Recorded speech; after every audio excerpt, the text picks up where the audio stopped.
Again, ladies and gentlemen, just to let the viewing public know, we have decided to reconvene the special meeting in open session to discuss the proposed settlement with the Patrolmen's Association. I'd like the clerk to call the roll, please. Councilor Murphy. Here. Councilor Broderick. Here. Councilor Caulfield. Here. Councilor Dakota. Here. Councilor Elliott. Here. Councilor Martin. Here. Councilor Mendonça. Here. Councilor Mercia. Here. Mayor Milanazzo. Here. 9 yeas. 9 present, I'm sorry. 9 present. Thank you. Chair recognizes City Manager Lynch. Thank you, Mr. Mayor.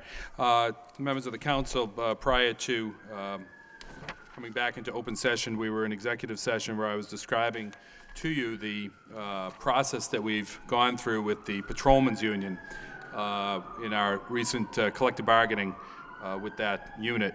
As you know, the patrolmen are the final union that we have not settled with, going back to the expiration of their contract back on June 30th of 2007. Over the last 3+ years, we've been in negotiations with the Patrolmen's Union, and we ultimately ended up reaching an impasse where we went to the Joint Labor Management Committee, which has jurisdiction over police and fire contracts here in the state. We went through a mediation process, and we're still not able to reach a settlement. And then ultimately we went to an arbitrator, and we were scheduled to be before an arbitrator last week.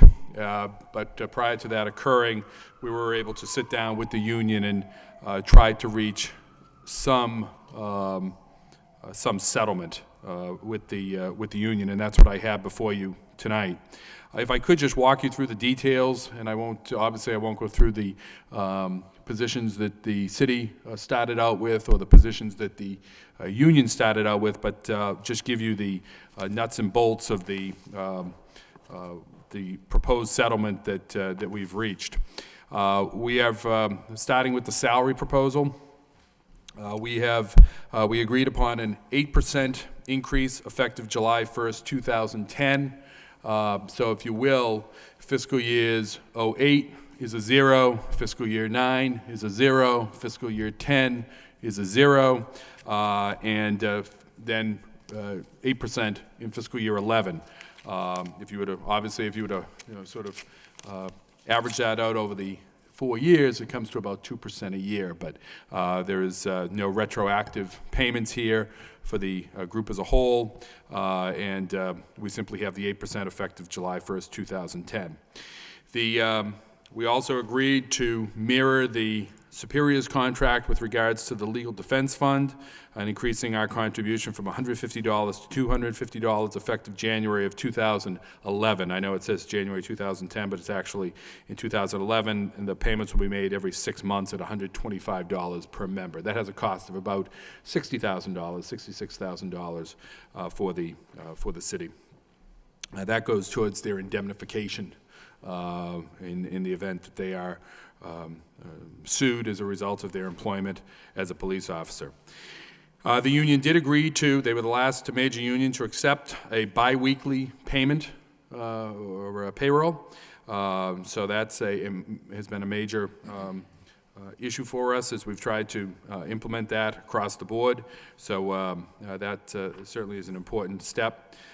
They also agreed at the final bargaining table to have direct deposit, and this will begin February of 2011. They're the first unit to agree to direct deposit of their salaries, and so this is, again, an important step forward for us in our administration of payroll. They also agreed to offer their members the option of joining the PPO. Right now, their members are either in HMO or Master Medical, most of them being in the Master Medical.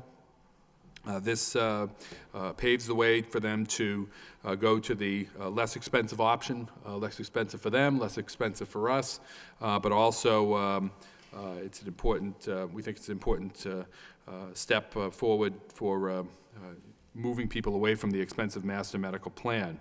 Along those lines, they have agreed that new hires will not have the option of master medical. This sets a precedent for us moving forward, something we're doing with, we want to really move forward with all of our bargaining groups, that we eliminate master medical in the long run. And I think that's certainly a well-known position of the administration, that we do that. Not listed here is they also have agreed to participate in the Chapter 150E coalition bargaining. We're currently trying to work with all of our bargaining units to make some changes in plan design. As you know, there's a home rule petition that the City Council has approved. It's before the legislature. But in the meantime, we've made a commitment to try to work with the unions. At this point, I believe the only groups that we've heard from that are not interested in doing the 150E are some school department unions. All other unions have either agreed to it or have expressed a willingness to sit down and start the process. So that's positive for us too in the long run. That has the potential to save millions of dollars for the city. And then finally, there's the physical fitness incentives. This is exactly as it is in the Superior's contract, that we'll give a bonus if people can pass a rigorous physical fitness program that we conduct. And this will be made available to all current bargaining unit members, but moving forward, it will only be made to people who are patrolmen that are have been on the force for at least 4 years. So that too will have benefits for us in terms of reduced injuries. We do have light duty? No, we didn't get light duty. Okay. So that is the proposed settlement. The total cost to the city, or the budgetary change that we need, is about $715,000 that we need to add into this department for this settlement. I think it's a good settlement for the city. It has the fact that it did not include retroactive payments. Obviously, was of major importance to the administration, and again, I think it's important that we get this settled, and I feel comfortable that this is in the interest of the city to accept this. Thank you, Mr. Manager. Councilor Mercia, then Councilor Martin. Thank you. Through you, Mr. Mayor, to the city manager. And where do you anticipate us getting this $715,000 to? Well, we actually have a presentation that we're hoping to make if the computer stops jumping around, that we have the savings of about $250,000 in debt and interest. The Chief Finance Officer went through a refunding of some of our bonds back in September that is going to produce annual savings for us. This year it's $250,000 that we'll be able to transfer in. That will leave us a little short on that, but we believe that our local receipts, when we closed out the books last year, those are trending higher for us, the building permits, the motor vehicle excise, and those types of receipts. And of course, we also had the again, we have this in a full presentation for you. The snow and ice deficit that was eliminated at the end of, or at the beginning of this fiscal year. And how frees much up some in the money. snow and ice deficit account or whatever that? Well, we had carried $1.3 million there. It's a much more, it's a very, this is a comprehensive plan that we're putting forward to you tonight in the Finance Subcommittee meeting that we intended to present, that includes this settlement as well as other costs that are in there. But we believe that the money is available within this year's budget to make that happen. Thank you. Thank you. Councilor Martin. Thank you, Mr. Mayor. I think that's an important point to make, that this contract can be settled without any increase or new increase in the budget. And I think, in spite of it being a difficult economy still, a 2% increase per year, which you've indicated this kind of averages 2, is certainly reasonable. And I think, so from my point of view, the fact that it can be accomplished in this budget, the fact that it's a fair increase when you look at it over the life of the contract, and also when you look at the uncertainty of the arbitration, I think all of us are mindful of the award that was made in the Boston firefighters case. This seems to be substantially better to the city, to the taxpayer than that, while still being fair, I think, to the patrolmen. So it sounds like there's been some good give and take on both sides. I know it would have always been nicer to settle this sooner than, 4 years down the line, but it's, I think, a worthwhile settlement, and so I think I'd be supportive. Thank you. Councilor Elliott? Thank you, Mayor. I concur with some of the comments made by Councilor Martin. It's been over 3, close to 4 years now that the patrolmen have been in negotiations, and it seems like a fair agreement on both sides by both parties. And Mr. Manager, you've held firm on some of the issues that have been requested, and it's been a good give and take. I agree. My concern is the next step after this, if we don't settle, is that this goes to an arbitrator. And we roll the dice when we do that. And in my opinion, chances are, if we go that route, it's going to cost us and the taxpayers more than what you've negotiated. And Councilor Martin alluded to the Boston firefighter case, 19%. I don't think, I'm going to presume that the city of Boston and the mayor and city council were not presuming that that decision was going to come back at that rate. So I think we should move forward and adopt this recommendation. You did indicate, and has been alluded to already, no new taxes are going to be required to fund this. It's going to be funded through the existing budget. And as we heard, some of the savings that you negotiated, they're significant. Shift differential, health care costs,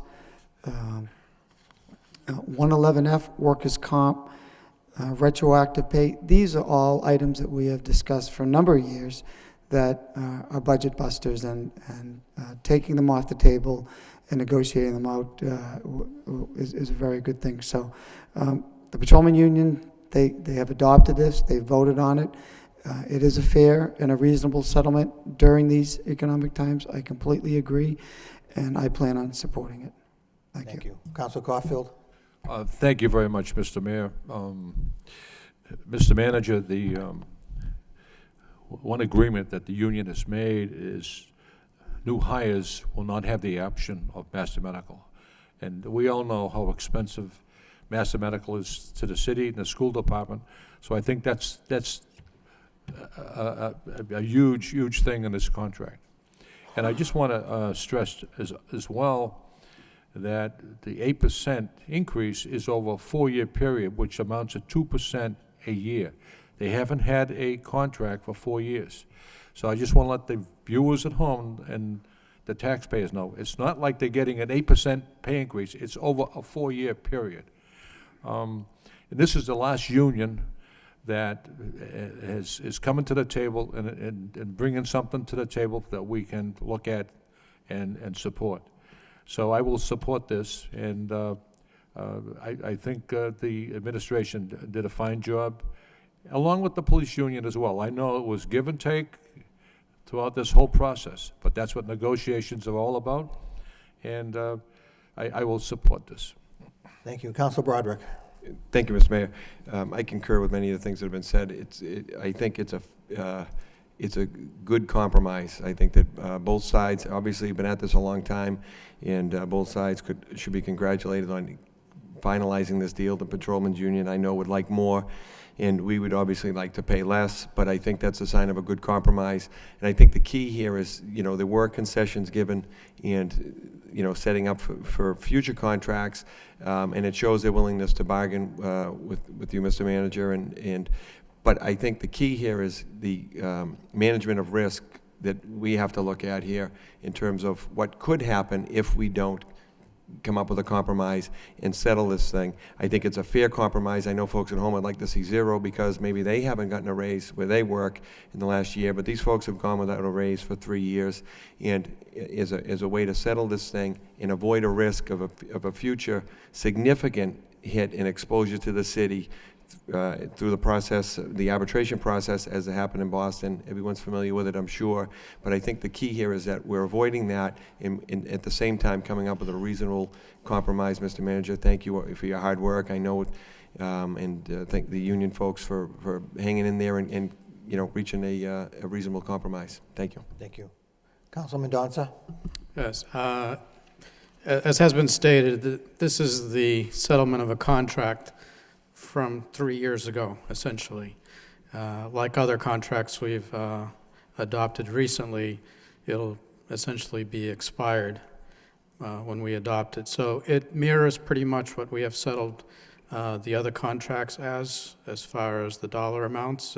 This one's a little different, but at the same time, we have an additional concession, and the value of that could be debated, but there is value to it. And so just to get this behind us and get everyone up to date, I'm going to support this contract so that we can move forward. And yes, as others have stated, maybe we would have liked this to be a little less. They would have liked it to be a little more. But we want to move forward and be in a position to negotiate any successor contracts with mutual respect. So I will support this just to get it off. Thank you. Thank you, Councilman Donza. Anyone else want to be heard on the settlement, proposed settlement? I'd like to entertain a motion that we approve the proposed settlement as presented by the administration, by Councilor Mercia, seconded by Councilor Martin. Roll call. Councilor Murphy, Yes. Councilor Broderick. Yes. Councilor Caulfield. Yes. Councilor Dakota. Yes. Councilor Elliott. Yes. Councilor Martin. Yes. Councilor Mendonça.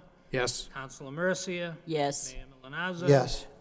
9 yeas. Thank you. I, too, would like to extend my congratulations to the administration and to the Patrolmen's Union for getting us to this point today. So again, congratulations. I'll entertain a motion to adjourn the special meeting by Councilor Broderick, seconded by Councilor Caulfield. All those in favor of adjournment signify by saying aye. Opposed, it's a vote. Thank you.